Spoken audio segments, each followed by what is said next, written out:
Hello, Chortle. It's always quite hard to know where to start, particularly in competitions, and particularly with my style of comedy, because I can tend to be quite a lot like Marmite.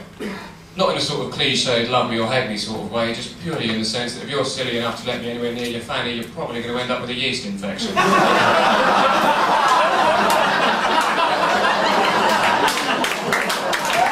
Don't clap, I don't have time.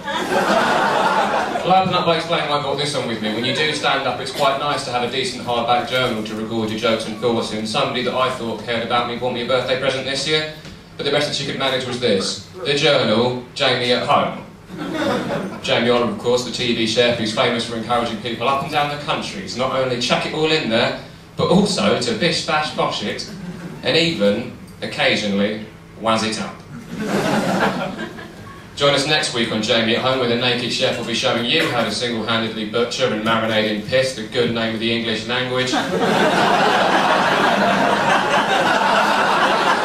While simultaneously just generally being a smug, self-centred, self-satisfied, self-serving, lisping, drooling, chimp-faced, patronising, condescending, money-grabbing, maniacal cunt. Pucker. The thing is, everybody kind of turned against Jamie Oliver, and they turned against him during the school dinners campaign because he missed the point with that. Kids these days in our schools, they're not obese because of the crap they're getting fed in the canteens. Kids these days are obese because they've finally wised up and they're now deliberately trying to make themselves less attractive to PE teachers. I didn't excel at PE at school, but it's difficult to, and I hold fast to my belief to this day that all PE teachers are essentially emotionally stunted, voyeuristic, but ultimately cowardly paedophiles who don't quite have the bottle to go out and actually molest anybody. Do we have any PE teachers?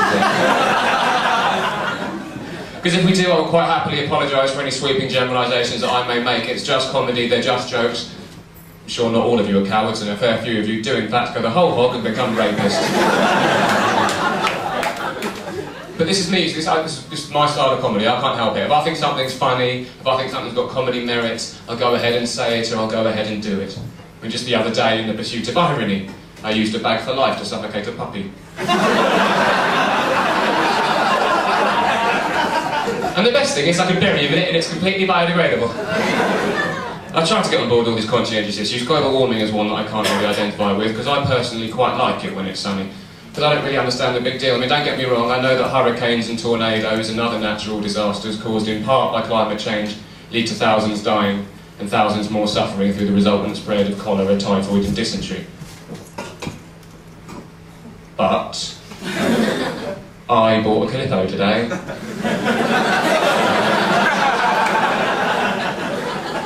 Bollocks though, isn't it? The polar ice caps are going to melt. There's going to be flooding all over the globe, and as a result of that flooding, there are going to be huge food shortages. Doesn't that concern you?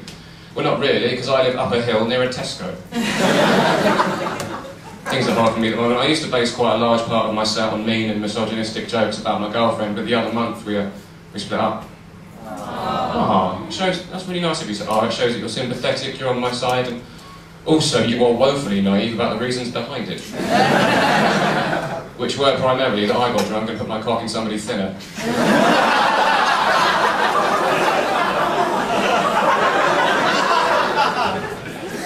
You used to try and get me to do loads of things I really didn't want to do. You tried to drag me to go and see the Sex and the City movie. There are lots of things that I, as a heterosexual man, would rather do than go and see the Sex and the City movie. Just one of which would be to staple either side of my scrotum to the insides of my thighs and then take up star jumping. I've got nothing personal against Sarah Jessica Parker. I just don't think you should be on TV, and I certainly don't think you should be an internationally recognisable sex symbol if you have the face of a stillborn Shetland pony.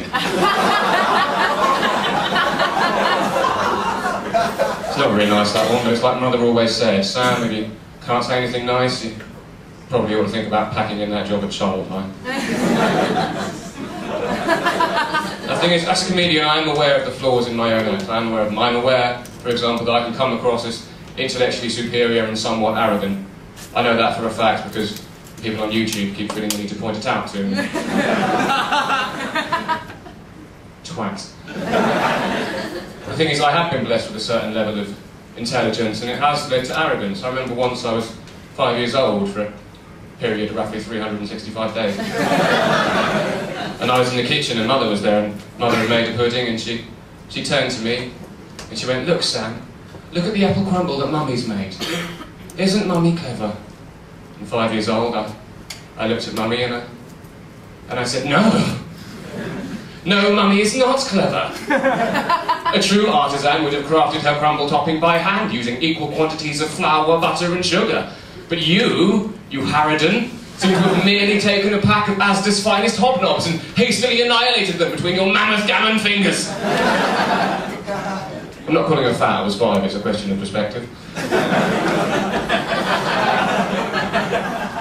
But Mummy looked at me, she looked at the rudimentary but nevertheless still rather hot apple crumble that she made, and as she tipped it upon my head, 2 things began for me that day. The first was an awareness of how my arrogance can upset the feelings of those around me, and the second is a lifelong and deep-seated resentment of frivolous women who overreact.